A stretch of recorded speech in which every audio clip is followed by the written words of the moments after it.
वात्स्यायन ने पूछा, प्रभु ये भूवी आखिर था जिसने राम के प्रति ऐसे भाव, सीता के प्रति ऐसे वचन कहे? कहा उसकी ये कथा पूर्व जन्म से रिलेटेड है। धोबी के पूर्व जन्म की कथा सुनाई कि जब जनक जी हल जोतते समय सीता को प्राप्त करते हैं, सीता का पालन पोषण किया, सीता कुछ बड़ी हुई, एक दिन अपने सखियों के साथ वन में खेल रही थी। खेलते खेलते एक वृक्ष के निकट जाकर खड़ी हुई, वहां दो पक्षी वृक्ष पर बैठे आपस में बात कर रहे थे। तो उन्होंने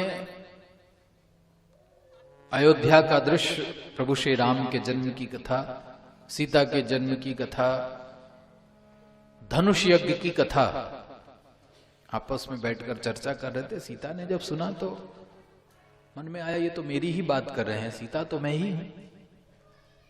उन दोनों पक्षियों को पकड़ लिया, पूछा ये सब बातें, ये घटनाएं आपको कहां से मिली? पक्षियों ने कहा, वाल्मीकि नाम के एक ऋषि हैं जिन्होंने पूरे राम के चरित्र को, भूत भविष्य वर्तमान तक की घटना को एक पुस्तक के रूप में लिखा है, रामायण की rचना की है। उन्हीं के मुख से सुन सुन करके हमें ये रामायण याद हो गई है। कहा मुझे पूरी रामायण सुनाओ।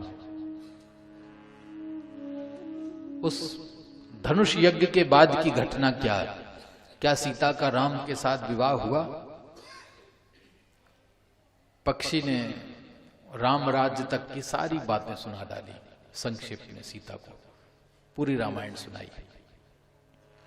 रामायण सुनने के बाद अद्भुत भाव देख करके सीता से कहा, अब हमें छोड़ दो।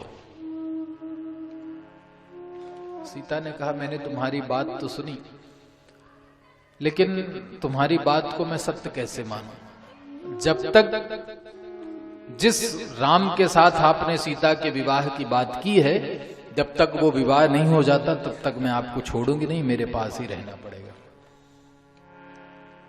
पक्षियों ने बहुत प्रार्थना की।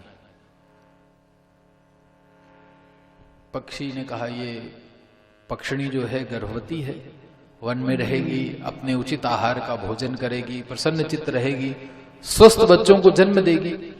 इनको पिंजरे में रख करके पक्षी कभी आनंद में नहीं रहता। तुम तो साध्वी हो, श्रेष्ठ गुणों को धारण करने वाली हो, सुव्रते हमें मुक्त कर दो।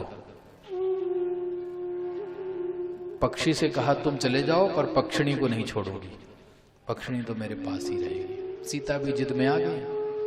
पक्षी बड़ा दुखी हो गया और कहा, महापुरुषों ने ठीक ही कहा है कि व्यक्ति को ज्यादा से ज्यादा मौन रहने का प्रयास करना चाहिए। व्यर्थ की बातों को करने से ही जीवन में संकट आ जाते हैं।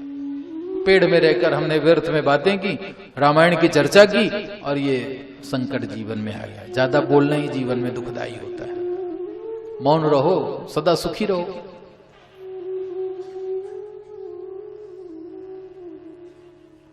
बहुत समझाने की कोशिश की, सीता नहीं समझी। पक्षिणी ने श्राप दे दिया। जैसे गर्भ की स्थिति में तुमने मुझे मेरे पति से अलग किया है, ऐसे मैं तुम्हें श्राप देती हूं कि गर्भावस्था में तुम्हें भी तुम्हारे पति का वियोग होगा। श्राप देकर के पक्षिणी की मृत्यु हो गई। पक्षी बड़ा क्रोधित हुआ। यही पक्षी आगे के जन्म में पक्षिणी की मृत्यु के बाद उसने भी अपने देह का परित्याग किया।